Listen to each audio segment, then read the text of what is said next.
Explore Jim Caviezel's transformative journey portraying Christ, defying Hollywood and deepening faith. Christ in your film. Yeah.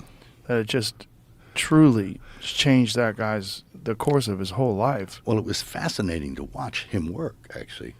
And most of the time, I just backed away because he was doing something that, and I've seen a lot of people portray Jesus in films, right? And I never buy it. You can't quite buy it. Something creeps in to color it that's not, something's not right or discordant. And some of them are pretty good, but you never quite believe it all the way. What was the Willem Dafoe movie? Oh, that was a Scorsese film. Right. What was that called? The Last Temptation. That's right. That's right. Anyway, but what were we talking about? Caviezel playing Christ. He did something, I think, that nobody else did. And I think he pulled it off because I totally believed it. I believed it too. And it was what did he do? He emptied himself out. Yeah. And he invited something else in. And he left it. He didn't try anything. He emptied himself out and he meditated. And he let Christ in. And that role seemed to have had a profound effect on him. It did. As a human being. Oh, absolutely. And kind of him up in his career. A little bit.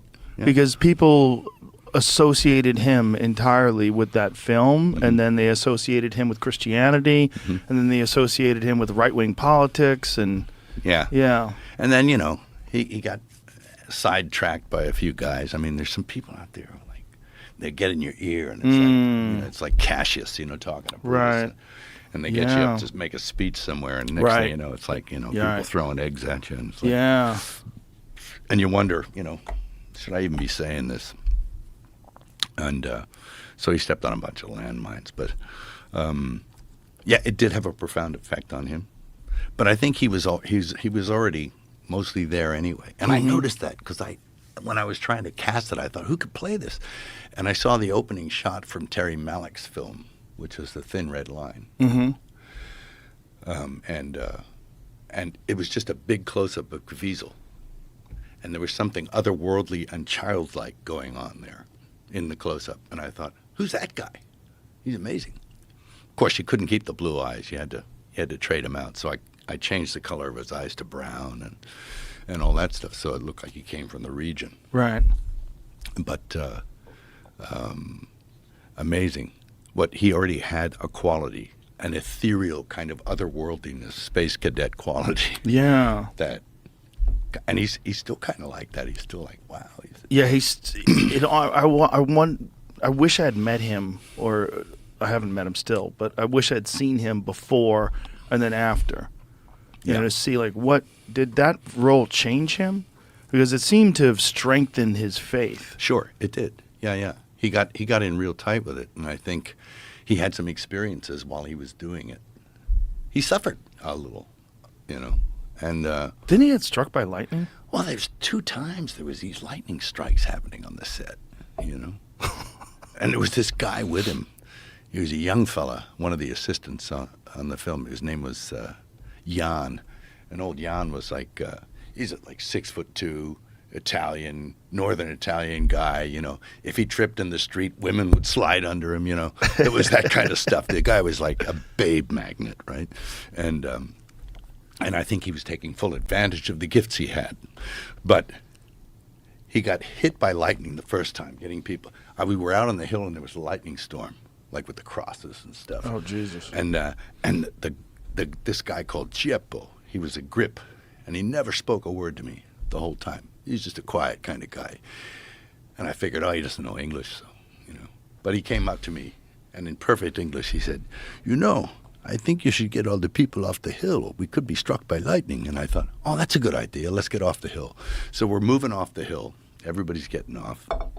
And this kid gets hit through the umbrella, this Jan guy. He gets zapped by lightning, right?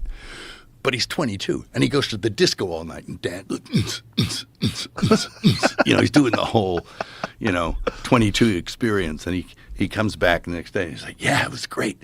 And then he was with Jim the second time it happened. But this time, I found him in a Fiat Bambino with his knees up around his ears, like waiting for the third strike. He was like, this just doesn't happen twice in the third strike. And he says, I have to change my life. You know? He was like, so it was pretty Filming funny. that movie must have had a profound effect on a lot of people, right? It did, yeah.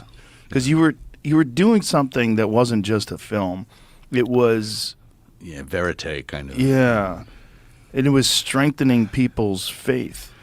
That film was profound success. And a lot of people dismissed the idea of it even. Yes. You know, especially in Hollywood. I mean, you had to self-fund all that, right? Yes, it was self-funded, and it was a very strange experience, that one, because I put the money in, and I thought, well, maybe I'll break even. And it was, then I got these messages back. All the majors wouldn't distribute it. So I was like, nobody will distribute it. Okay, I guess I've lost, the money, but it was worth the experience. And so one guy was left in the room at the end when the dust settled. It was some guy. He said, I'll distribute. And he had a little company called Newmarket, and they distributed like 1 or 2 films before.